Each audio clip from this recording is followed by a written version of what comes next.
NCP থেকে পদত্যাগ করে যা বললেন তাসনিম জারা।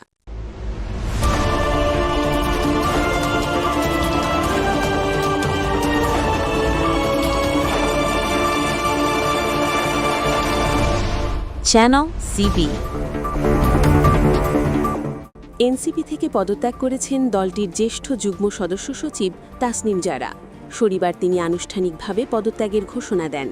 পদত্যাগের পর এনসিপির একটি অনলাইন গ্রুপে তিনি লেখেন, গত ১.৫ বছরে সহযোদ্ধাদের কাছ থেকে তিনি অনেক কিছু শিখেছেন এবং এজন্য সবার প্রতি কৃতজ্ঞতা জানান।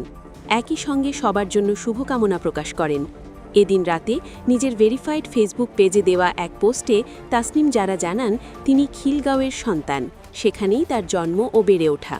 একটি রাজনৈতিক দলের প্ল্যাটফর্ম থেকে সংসদে গিয়ে এলাকার মানুষের পাশাপাশি দেশের সেবা করার স্বপ্ন ছিল তার। তবে বাস্তব পরিস্থিতির কারণে তিনি কোনো দল বা জোটের প্রার্থী হিসেবে নির্বাচনে অংশ না নেওয়ার সিদ্ধান্ত নিয়েছেন। তিনি বলেন, নতুন রাজনৈতিক সংস্কৃতি গড়ে তোলার যে প্রতিশ্রুতি তিনি জনগণকে দিয়েছেন তা তিনি যে কোনো পরিস্থিতিতেই রক্ষা করবেন। সে লক্ষ্যেই আসন্ন নির্বাচনে তিনি ঢাকা ৯ আসন থেকে স্বতন্ত্র প্রার্থী হিসেবে প্রতিদ্বন্দ্বিতা করবেন। স্বতন্ত্র প্রার্থী হিসেবে চ্যালেঞ্জের কথা তুলে ধরে তিনি জানান, দলীয় প্রার্থীদের মতো স্থানীয় অফিস, সংগঠিত কর্মী বাহিনী কিংবা প্রশাসনের সঙ্গে সমন্বয়ের সুবিধা তার থাকবে না। এ অবস্থায় তার একমাত্র ভরসা জনগণ। সততা, নিষ্ঠা ও নতুন রাজনীতি করার অদম্য ইচ্ছাশক্তির প্রতি আস্থা রেখে জনগণের সমর্থনই তাকে সেবা করার সুযোগ করে দেবে বলে তিনি আশাবাদ ব্যক্ত করেন। এছাড়া তিনি দুটি গুরুত্বপূর্ণ বিষয়ের কথা উল্লেখ করেন। প্রথমত, আইন অনুযায়ী স্বতন্ত্র প্রার্থী হতে ঢাকা ৯ আসনের ৪,৬৯৩ জন ভোটারের স্বাক্ষর নির্দিষ্ট ফর্মে সংগ্রহ করতে হবে, যার কার্যক্রম আগামীকাল শুরু হবে। একদিনে এত স্বাক্ষর সংগ্রহ করা কঠিন উল্লেখ করে তিনি স্বেচ্ছাসেবী সহায়তা চান এবং এ সংক্রান্ত একটি ফেসবুক গ্রুপের লিঙ্ক শেয়ার করেন।